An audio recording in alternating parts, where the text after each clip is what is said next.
Hello അസ്സാം വലൈക്കും welcome back to ഫിച്ചസ് cockatiel. അപ്പോൾ എല്ലാവരും സുഖമായിട്ടിരിക്കണമെന്ന് വിശ്വസിക്കുന്നു. അപ്പോൾ ഇന്നത്തെ റെസിപ്പി നമുക്ക് ഈവനിങ് സ്നാക്കായിട്ടും ബ്രേക്ക്ഫാസ്റ്റായിട്ടൊക്കെ കഴിക്കാൻ പറ്റുന്ന ഒരു അടിപൊളി റെസിപ്പിയാണ്. അപ്പോൾ വേഗം തന്നെ നമുക്ക് റെസിപ്പിയിലോട്ട് കിടക്കാം. അപ്പോൾ ഇതുണ്ടാക്കാൻ വേണ്ടിയിട്ട് ഞാനിവിടെ കുറച്ച് ചെറുപഴമാണ് എടുത്തിട്ടുള്ളത്. ഇത് വീട്ടിൽ തന്നെ ഉണ്ടായ പഴമാണ്, നല്ല മധുരമുള്ള നല്ല പഴമാണ് കേട്ടോ. ഇപ്പോൾ നിങ്ങളുടെ കയ്യിൽ ചെറുപഴം ഇല്ലെങ്കിൽ റോബസ്റ്റ് എടുത്താലും മതി. അപ്പോൾ നമ്മളുടെ കയ്യിൽ തൊലിയൊക്കെ കറുത്ത പഴം ഉണ്ടാവില്ലേ, അതാണെങ്കിൽ ഏറ്റവും നല്ലതാണ് കേട്ടോ. അപ്പോൾ ഞാനിവിടെ ഒരു 5 ചെറുപഴം എടുത്തിട്ടുണ്ട്. ഇത് നമുക്ക് നന്നായിട്ടൊന്ന് ഉടച്ചെടുക്കണം കേട്ടോ. അപ്പോൾ ഇത് നന്നായിട്ട് ഉടഞ്ഞ് കിട്ടാൻ വേണ്ടിയിട്ടാണ് പഴുത്ത പഴം തന്നെ എടുക്കണമെന്ന് പറയുന്നത്. അപ്പോൾ ഇവിടെ പഴം നന്നായിട്ട് ഞാൻ ഉടച്ചെടുത്തിട്ടുണ്ട്. ഇനി ഇതിലോട്ട് ഞാൻ ചേർക്കുന്നത് 1 കപ്പ് ഗോതമ്പ് പൊടിയാണ്. അതോടൊപ്പം ഒരു പിടി തേങ്ങ നിങ്ങൾക്ക് കൂടുതൽ ചേർത്താലും കുഴപ്പമൊന്നുമില്ല. ഞാനിവിടെ ഒരു പിടി തേങ്ങയാണ് എടുത്തിട്ടുള്ളത്. അതിൻ്റെ കൂട്ടത്തിൽ ഒരു നുള്ളു ഉപ്പ്, ഒരു നുള്ളു മഞ്ഞൾപ്പൊടിയും ചേർത്തിട്ട് നമുക്കിത് നന്നായിട്ടൊന്ന് മിക്സ് ചെയ്തെടുക്കണം. ആ പഴവും ഗോതമ്പ് പൊടിയും തേങ്ങയും എല്ലാം നന്നായിട്ടൊന്ന് മിക്സ് ചെയ്തെടുക്കാം. ഇനി നമുക്ക് ഇത് ശർക്കരപ്പാനി ഒഴിച്ചിട്ടാണ് ഞാനിത് കുഴച്ചെടുക്കുന്നത്. അപ്പോൾ ശർക്കര ഞാൻ കുറച്ചധികം വെള്ളത്തിൽ ഉരുക്കിയെടുത്തതാണ് കേട്ടോ. അപ്പോൾ നമുക്ക് കുറേശ്ശെ ഒഴിച്ചിട്ട് ഇതൊരു തിക്ക് ബാറ്റർ ആക്കിയിട്ട് എടുക്കണം കേട്ടോ. അപ്പോൾ അതിന് മുന്നേ എൻ്റെ ചാനൽ ആരെങ്കിലും സബ്സ്ക്രൈബ് ചെയ്ത് കാണുന്നുണ്ടെങ്കിൽ ഒന്ന് സബ്സ്ക്രൈബ് ചെയ്തേക്കണേ. അതുപോലെ തന്നെ തൊട്ടടുത്തുള്ള ബെല്ലൈക്കൻ ക്ലിക്ക് ചെയ്യാനും മറക്കരുത് കേട്ടോ. ബെല്ലൈക്കൻ ക്ലിക്ക് ചെയ്യുമ്പോൾ ഇതിലോളം ഓപ്ഷൻ വേണം ക്ലിക്ക് ചെയ്യാൻ. അപ്പോൾ ഇടുന്ന വീഡിയോസൊക്കെ നിങ്ങൾക്ക് അപ്പം തന്നെ നോട്ടിഫിക്കേഷനായി കിട്ടുള്ളൂ. അപ്പോൾ നമുക്ക് കുറേശ്ശെ ശർക്കരയുടെ വെള്ളം ഒഴിച്ചിട്ട് ഇതൊന്ന് കലക്കിയെടുക്കണം കേട്ടോ. അപ്പോൾ നല്ല ഹെൽത്തി ആയിട്ടുള്ള ഒരു അടിപൊളി സ്നാക്കാണിത്. അപ്പോൾ കണ്ടോ, ഞാനിവിടെ ബാറ്ററൊക്കെ തയ്യാറാക്കി എടുത്തിട്ടുണ്ട്. ഈ ഒരു കൺസിസ്റ്റൻസിയാണ് കേട്ടോ നമ്മളുടെ ബാറ്ററിന് വേണ്ടത്. ഒരുവിധം കട്ടി വേണം കേട്ടോ ബാറ്റർ. ഈ ഒരു കൺസിസ്റ്റൻസി കണ്ടില്ലേ, ഇതേപോലെയാണ് നമ്മളുടെ ബാറ്റർ വേണ്ടത്.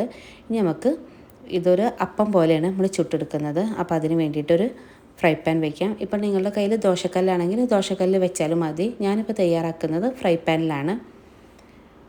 ഫ്രൈ പാന് ചൂടായതിനു ശേഷം നമുക്ക് കുറച്ച് നെയ്യൊന്ന് സ്പ്രെഡ് ചെയ്ത് കൊടുക്കാം. നെയ്യോ വെളിച്ചെണ്ണ എന്ത് വേണമെങ്കിലും എടുക്കാം.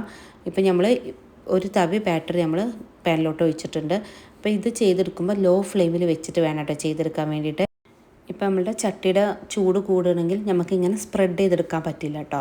അപ്പോൾ നമ്മൾ സ്പ്രെഡ് ചെയ്യുമ്പോൾ ഇങ്ങോട്ട് തന്നെ ചൂട് കാരണം നമുക്ക് നന്നായിട്ടൊന്ന് സ്പ്രെഡ് ചെയ്തെടുക്കാൻ പറ്റില്ല. ഇപ്പം നിങ്ങൾക്ക് തവി വെച്ചിട്ട് ചെയ്യണമെങ്കിൽ നിങ്ങളുടെ കയ്യിൽ കുറച്ച് വെള്ളം തടവിയതിന് ശേഷം ഇങ്ങനെ കൈ വെച്ചിട്ടൊന്ന് സ്പ്രെഡ് ചെയ്തെടുത്താലും മതി കേട്ടോ. നമുക്കിതിൻ്റെ മുകളിൽ കുറച്ച് നെയ്യും കൂടി സ്പ്രെഡ് ചെയ്ത് കൊടുക്കാം. നെയ്യിൽ ഉണ്ടാക്കിയെടുക്കുമ്പോൾ നല്ല ടേസ്റ്റാണ്. വെളിച്ചെണ്ണയിലും വലിയ കുഴപ്പമൊന്നും ഉണ്ടാവില്ല, പക്ഷേ നെയ്യിലാവുമ്പോൾ നല്ല ടേസ്റ്റാണ്. നമുക്കിതൊന്ന് തിരിച്ചിട്ട് കൊടുക്കാം. ഒരു സൈഡ് ബ്രൗൺ കളറായി വരുമ്പോൾ നമുക്കൊന്ന് തിരിച്ചിട്ടിട്ട് മറ്റേ സൈഡും നന്നായിട്ട് തന്നെ ബ്രൗൺ കളറാക്കി എടുക്കണം കേട്ടോ. ഇപ്പോൾ കണ്ട നമ്മുടെ ഒരു അപ്പം ഇവിടെ റെഡി ആയിട്ടുണ്ട്. ഇപ്പോൾ ഞാൻ കൈ വെച്ചിട്ട് എങ്ങനെ ചെയ്തെടുക്കുന്നതെന്ന് കാണിച്ചു തരാം കേട്ടോ. അപ്പോൾ നമ്മൾ ലോ ഫ്ലെയിമിൽ ഇത് നന്നായിട്ട് സ്പ്രെഡ് ചെയ്തതിന് ശേഷം ഒരു മീഡിയം ഫ്ലെയിമിൽ വെച്ചിട്ട് കുക്ക് ചെയ്തെടുത്താൽ മതി കേട്ടോ. അപ്പോൾ ഞാൻ ചട്ടിയുടെ ചൂടൊന്ന് ഇതാവാൻ വേണ്ടിയിട്ട് ഞാൻ കുറച്ച് വെള്ളം ഒന്ന് സ്പ്രെഡ് ചെയ്ത് കൊടുക്കുന്നുണ്ട്. എന്നിട്ട് കുറച്ച് നെയ്യ് തടവിയതിന് ശേഷം നമുക്കൊരു തവി മാവ് ഒഴിച്ചതിന് ശേഷം നമുക്ക് കൈ വെച്ചിട്ടാണ് ഞാൻ രണ്ടാമത് പരത്തി കൊടുക്കുന്നത്. അപ്പം ഇങ്ങനെ കൈ വെച്ച് ചെയ്തെടുക്കുകയാണെങ്കിലും എളുപ്പമാണ് കേട്ടോ. എനിക്ക് തോന്നുന്നു നമ്മൾ തവി വെച്ച് ചെയ്യുന്നതിനെക്കാട്ടും എളുപ്പം കൈ വെച്ച് ചെയ്തെടുക്കുമ്പോഴാണ്. അപ്പോൾ കണ്ട ഞാനിവിടെ ഇങ്ങനത്തെ 4 അപ്പമാണ് ഈ 1 കപ്പ് ഗോതമ്പ് പൊടി കൊണ്ട് തയ്യാറാക്കിയിട്ടുള്ളത്. അപ്പോൾ നമ്മളുടെ അടിപൊളി സ്നാക്ക് ഇവിടെ റെഡി ആയിട്ടുണ്ട്. അപ്പോൾ ഞാനെൻ്റെ ചാനലിൽ കുറേ റെസിപ്പീസ് അപ്ലോഡ് ചെയ്തിട്ടുണ്ട്. അപ്പോൾ കാണാത്തവരുണ്ടെങ്കിൽ അതൊക്കെ കണ്ട് നോക്കിയിട്ട് സപ്പോർട്ട് ചെയ്യണം കേട്ടോ. അപ്പോൾ നിങ്ങളുടെ സപ്പോർട്ടാണ് എനിക്ക് ആവശ്യം. അപ്പോൾ കണ്ട നമ്മളുടെ അടിപൊളി സ്നാക്ക് ഇവിടെ റെഡി ആയിട്ടുണ്ട്. നല്ല സോഫ്റ്റാണ്. കട്ടൻ ചായയുടെ കൂടെ അടിപൊളിയാണ് കേട്ടോ. അപ്പോൾ സ്കൂളൊക്കെ വിട്ട് വരുമ്പോൾ കുട്ടികൾക്ക് കൊടുക്കാൻ പറ്റുന്ന ഒരു അടിപൊളി സ്നാക്കാണ്. അപ്പോൾ എല്ലാവരും ട്രൈ ചെയ്ത് നോക്കിയിട്ട് ഫീഡ്ബാക്ക് കമൻറ്റ് ബോക്സിലൂടെ എഴുതി അറിയിക്കുക. അപ്പോൾ ഇത്രയും ഇന്നത്തെ റെസിപ്പി. അപ്പോൾ എല്ലാവർക്കും ഇന്നത്തെ റെസിപ്പി ഇഷ്ടമായെന്ന് കരുതുന്നു. ഇഷ്ടമെങ്കിൽ ലൈക്ക് ചെയ്യുക, ഷെയർ ചെയ്യുക, കമൻറ്റ് ചെയ്യുക, സബ്സ്ക്രൈബ് ചെയ്യുക. അപ്പോൾ ഇൻഷാ അല്ലാഹ് അടുത്തൊരു വീഡിയോ വരുന്നേരം താങ്ക്സ് ഫോർ വാച്ചിങ്.